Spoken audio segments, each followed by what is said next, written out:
bâtir la paix et la fraternité, nous irons au cœur du monde. On parle de l'Institut Voluntas Dei, la volonté de Dieu, faire la volonté de Dieu. C'est beau, ça se dit bien. Je veux faire la volonté de Dieu, mais qu'est-ce qu'il veut? Pour bâtir la paix et la fraternité, nous irons au cœur du monde.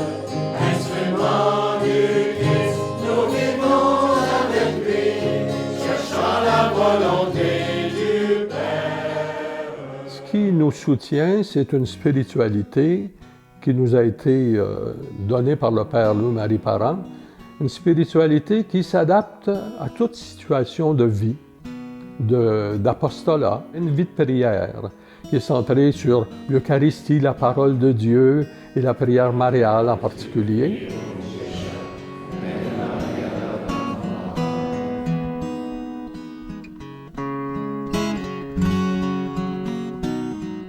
Des exercices de piété, mais des attitudes à développer pour vivre, pour être témoin de la charité du Christ, pour vivre sa présence au milieu, là où nous vivons, là où nous sommes, dans notre travail, dans notre apostolat, ou dans la famille.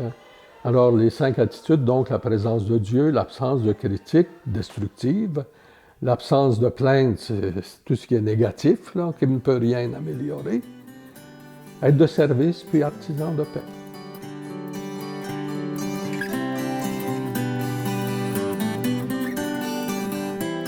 Parce que l'Institut Voluntas Dei n'est pas une communauté religieuse, n'est pas une congrégation, mais on a des liens fraternels qui sont ceux de l'équipe. Selon les régions, selon la distance, les équipes se réunissent soit aux 15 jours, soit aux 3 semaines, ou dans certaines régions au mois. Alors, ils font ça plus long. Ils vont se réunir le temps d'un repas, un après-midi, une soirée, prier ensemble. L'objectif de la rencontre d'équipe, c'est de consolider nos liens fraternels pour partir ensemble ensuite sur la route de la mission. Comme Jésus n'envoie pas ses disciples seuls, il envoie toujours 2 par 2, mais là, c'est comme consolider notre intérieur afin de mieux repartir pour accomplir la mission qui nous est confiée. Alors, chaque fois qu'on se réunit en équipe, on va prendre évidemment une parole de Dieu qu'on va approfondir et un thème aussi de notre spiritualité, un des 5 points. Et puis aussi, un objectif apostolique qu'on se donne pour les 15 prochains jours ensemble. Un objectif commun qui s'incarne dans nos milieux respectifs.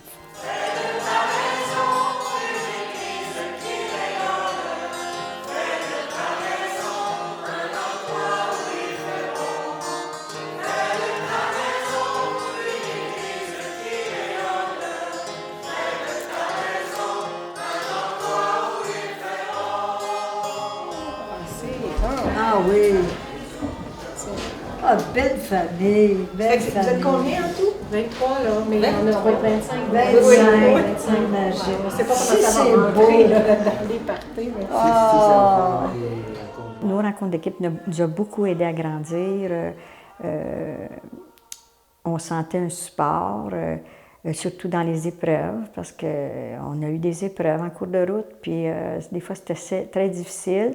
Alors, le fait d'avoir un port d'attache, de savoir qu'il y a quelqu'un qui nous accueille dans ça, puis sans jugement toujours. On développe l'aspect vraiment de ne pas chialer pour rien, des choses comme ça. Alors, on veut pas, ça interpelle tes copains de travail ou les gens de ta famille, cette chose-là.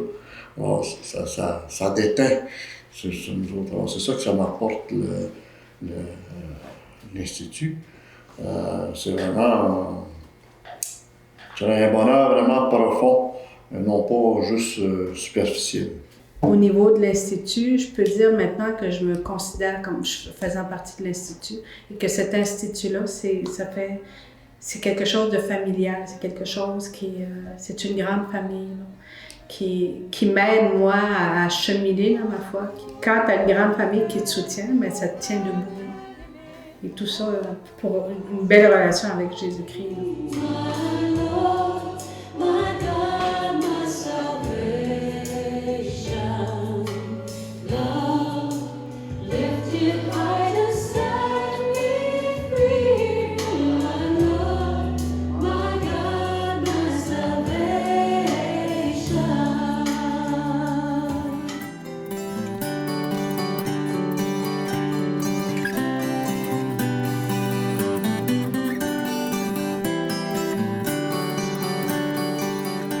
En ce moment, on est en plein congrès Voluntas Dei.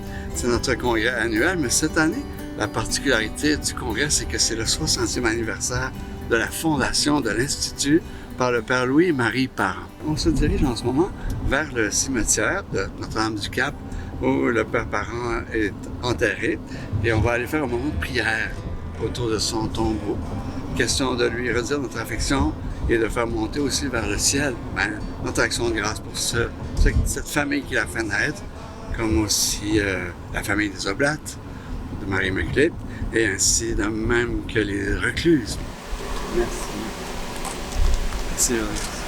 On prend tous chacun une fleur pour la déposer en hommage, en action de grâce pour la beauté d'une vie qui a fleuri selon la volonté de Dieu. Et c'est ce que voulait le Père Parent pour sa propre vie, mais aussi pour la vie de ceux et celles qui l'ont formé dans l'amour de Dieu.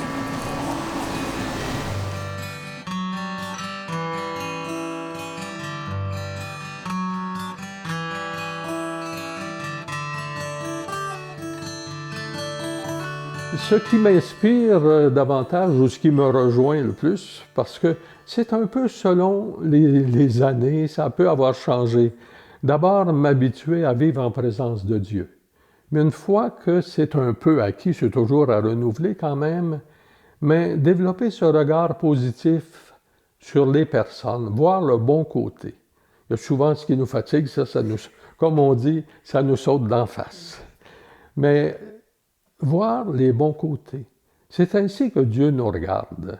C'est ainsi que Dieu nous voit. Ce qu'il a semé de bon en nous. Mais je me dois d'essayer de déceler ça. Puis d'arrêter de me plaindre, mais de me rendre serviable de mon côté. Alors, la présence de Dieu, je la vois dans les événements, les choses simples de la vie, comme me lever le matin, un petit oiseau dans l'arbre, une belle neige qui tombe, les arbres chargés de neige, parce que nous, on reste en campagne. La présence de Dieu, pour moi, c'est être reconnaissante pour tout ce que j'ai, la moindre petite affaire, ma santé.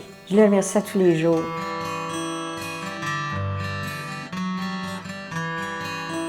Pour moi, faire la volonté de Dieu, c'est d'être disponible, d'être attentif aux besoins de l'Église et aux besoins de mes frères et sœurs, aux besoins de ceux qui me sont confiés dans mon ministère presbytéral.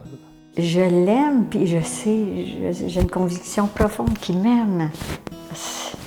Assez, ça m'émeut. Des fois, c'est tellement fort que j'ai de l'émotion qui me monte. Je dis, Seigneur, pourquoi son amour pour moi fait que je veux l'aimer de plus en plus. Je veux faire sa volonté. Moi, d'être Voluntas Dei, écoutez, j'étais là le 2 juillet 1958. Ça fera bientôt 61 ans. Je n'ai jamais regretté d'avoir joint cet institut parce que ça a changé ma vie. Ça a donné sens à ma vie et j'ai trouvé des frères et sœurs dans l'Institut à travers le monde. La paix et la fraternité.